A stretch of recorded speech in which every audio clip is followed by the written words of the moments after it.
This is topic 4, Jesus' relationship with others.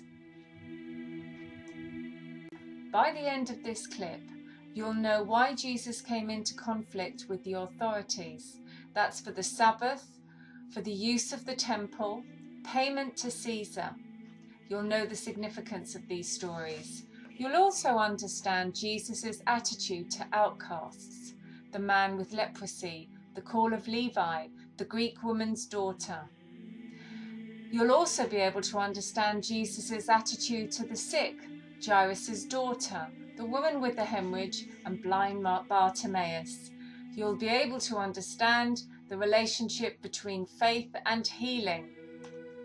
We're now going to move on to the Sabbath. The Sabbath, or Shabbat, is from sunset Friday to sunset Saturday. It is the third commandment of the 10 Commandments. Strict Jews today go to the synagogue, they stay with their family for the day, they study the Torah, and they eat a family meal. They generally rest just like God rested on the 7th day. There are 39 categories of work that are not allowed on the Sabbath. You'll see them listed here. They originate in the Old Testament. Today, strict Jews have interpreted them as not being able to drive, no switching on of lights, no cooking, no carrying. In fact, they're not allowed to tear toilet paper. They have to tear it in advance. The healing on the Sabbath. This miracle is called the man with the paralyzed or withered hand. There was a man who had a withered, shriveled hand. Those around were testing to see if Jesus would heal on the Sabbath. Jesus said, "Stand up. What should we do on the Sabbath? Good or evil? Save life or to kill?" He said, "Stretch out your hand." And immediately the hand was healed, and those around plotted to kill Jesus. The Sabbath was really important in Jesus' time and is important today with strict Jews. However, there is an obligation to save life. So, for example, a Jewish doctor will break the Sabbath rules if there's an emergency situation, a life-threatening situation. So was Jesus breaking the Sabbath? He didn't actually touch the man, but the disability wasn't life-threatening. So what does this miracle tell Christians today? Well, it says that we shouldn't be restricted by unnecessary rules. We should focus on the greatest commandment, which is loving God and loving thy neighbour. We should do good things on the Sabbath for other people and for God. We also learn from this miracle that Jesus has authority over the rules. He is the Son of God. You can stop the clip here and look at the answer in detail. The question is, why did Jesus disagree with the religious authorities about the Sabbath?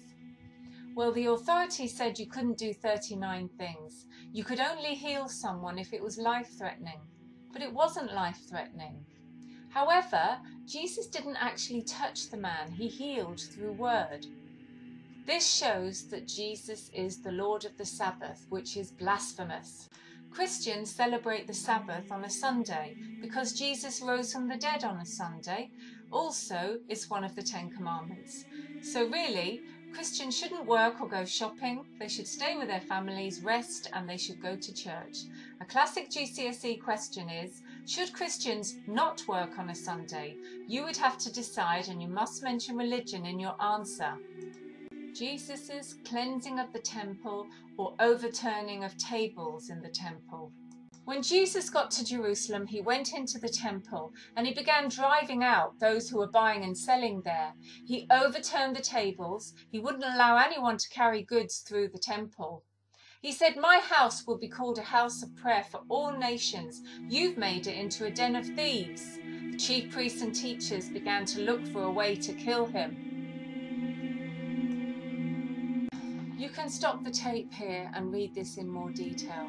But it's a GCSE question. Violent protest is always wrong, for and against your opinion with religion. Jesus always said, "Love thy neighbour."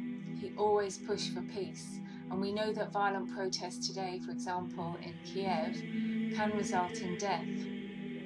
Jesus was violent on this occasion. He threw over the tables, but Some Christians would say, well, he didn't hurt anybody. Also, Jesus displayed righteous violence, which means people were violating God's house, so he had to do something about it. Other Christians would say we should never be violent. The only thing we can do is marching with banners and campaigning. You now need to say your opinion and mention religion too. Paying taxes to Caesar.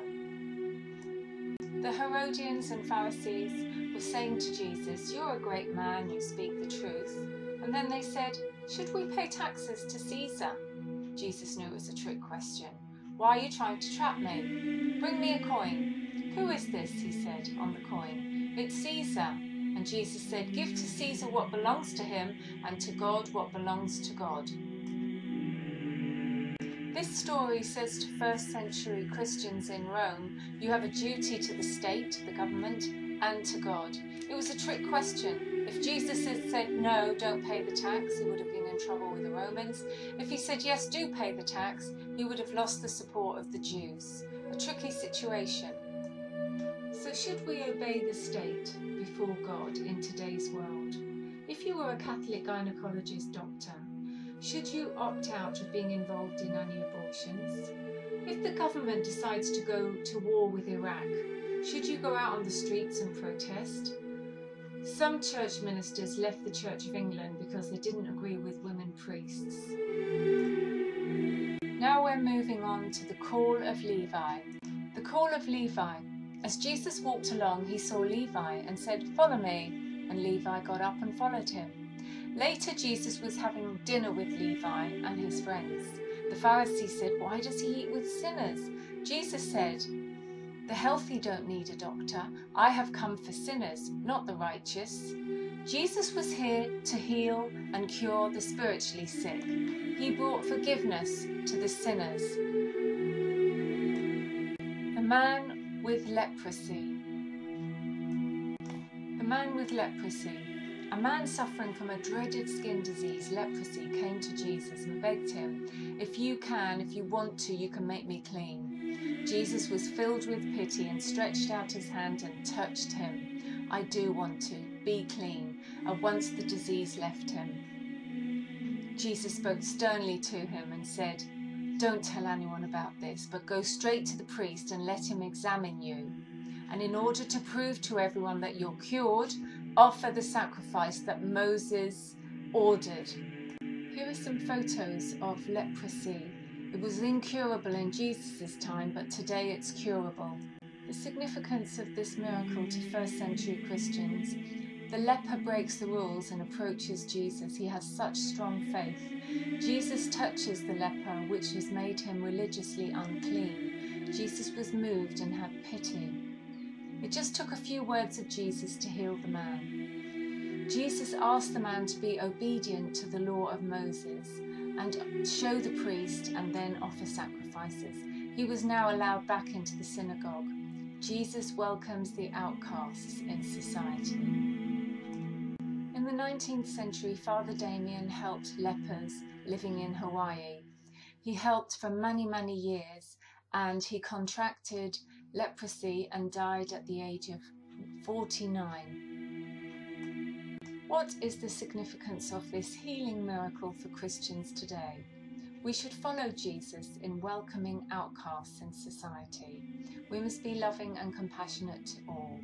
We can be God's hands on earth. The faith of the leper should inspire us. We see the authority and the power of Jesus in this miracle. And finally, we should support charities that fight for justice in the world today. The Greek woman's daughter. A Greek woman whose daughter was possessed fell at Jesus' feet. She begged him to heal her daughter.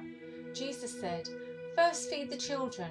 It's not right to take their bread and give it to the dogs." The woman said, "Even the dogs eat the children's crumbs." Jesus said, "For such a reply, the demon has left your daughter." She went home and her daughter was healed. In Jesus' time, the Jews were often called the children of God. It was also considered that Gentiles were dogs. The bread and the crumbs are good news and the teaching of Jesus. Jesus could have been joking and she joked back, but Jesus isn't being racist here. The key message is the woman's faith. Jesus heals from a distance. What Jesus is saying here is that the kingdom of God is for everyone. In the first century, many Christians were slaves and were discriminated against. Christians today also face injustice and discrimination. An example of someone who has reached out to young people in society is Sybil Felix. She said there's only one race, the human race. The woman with the hemorrhage. It was a woman who had been bleeding for 12 years. She was saying, if only I could touch Jesus' clothes, I would be healed. She touched his clothes and the bleeding stopped. Jesus felt the power had gone out of him and said, who touched my clothes? Eventually the woman fell at his feet and said that she had. Jesus said, go, your faith has healed you. Go in peace. Stop the clip and look at this slide in more detail. The meaning of this miracle was the woman was unclean and she had touched Jesus, which made him unclean. A person's clothing was considered to be part of their body. The woman thought that Jesus would be angry. The main thing in this story is that her faith led to her cure. She was healed body and soul. Jairus' daughter. Jairus was a synagogue ruler and he begged for Jesus to come and heal his daughter. Jesus went with him. His servants came and said, Jairus, your daughter is dead. Jesus said, don't be afraid, but believe. Jesus went with Peter, James and John. When he arrived, people were crying and they were wailing. Jesus said, the child isn't dead, she's asleep. He took Jairus, the mother of the child, and his disciples. He said, Talitha kum, which means little girl, get up. She got up. Give her something to eat and keep this a secret. Follow those pictures while I'm speaking. It was shocking that Jairus, who was a religious Jewish leader, should ask Jesus for help. He was desperate. He begged Jesus. When the servants came and said the girl was dead, Jesus said, have faith. Jesus wanted there to be privacy, so he just asked the girl's parents and the inner 3 disciples to come into the room. He said, Talitha kum, he held the girl's hand. And then he said to the parents and to the disciples, keep this a secret. And then he said, give the girl something to eat. So what's the significance of this miracle? Well, it gives us hope that there's life after death. Death is not the end.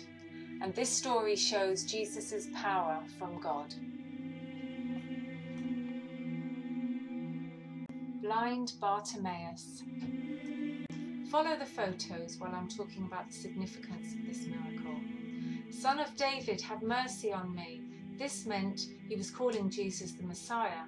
This was very dangerous to be doing at the time, and the people around him were going, shh, keep quiet. Jesus then said, no, come over. So he threw his cloak on the ground, and Jesus questioned him, what do you want me to do? And he said, I want to see. And Jesus said, because of your faith, you are now healed. So he followed Jesus down the road. We see that the temple is significant here. Now the blind man who is cured can go into the temple. He is now a disciple of Jesus. So what's the significance of these healing miracles for Christians today? Well, most Christians believe word for word of these healing miracles. There are some liberal Christians that say it's more symbolic and that the healing was spiritual. Others might think that Jesus had healing powers, but many people have healing powers today. The overarching message here is that faith and a positive attitude can heal you and make you well. I'm hoping that you now know why Jesus came into conflict with the authorities about the Sabbath, the temple, payment of taxes to Caesar. I'm hoping you understand Jesus' attitude to outcasts, the man with leprosy, the call of Levi, the Greek woman's daughter. I'm hoping you now understand Jesus' attitude to the sick, Jairus' daughter, the woman with the hemorrhage, and blind Bartimaeus.